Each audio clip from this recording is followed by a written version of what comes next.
இறைவனின் திருப்பெயரால் இந்த சின்னஞ்சிறு பறவைகள் கூட காலையில் தன் கூடுகளை விட்டு உணவிற்காக பறந்து உழைக்கிறது.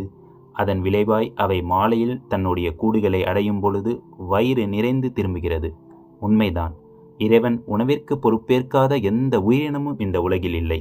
மனிதனாகிய நமக்கும் அந்த இறைவன்தான் உணவளிக்கின்றான். ஆனால் ஒரு நிபந்தனை, அந்த பறவைகள் போல நாமும் நமது தேவைக்காக உழைக்க வேண்டும், நம் கூடுகளை விட்டு பறக்க வேண்டும். அந்த பறவைகள் போல இறைவன் மீது முழு நம்பிக்கை வைக்க வேண்டும். அப்பொழுதுதான் நமக்கான உணவு நமக்கு கிடைக்கும். ஒரே இடத்தில் சோம்பேறியாக அமர்ந்து கொண்டிருந்தால் அது நடக்காது. இந்த உலகில் நமக்கான அருள் வளங்களை நாம் தேடி ஓட வேண்டும், உழைக்க வேண்டும். அந்த பறவைகள் போல சிறகடித்து பறக்க வேண்டும்.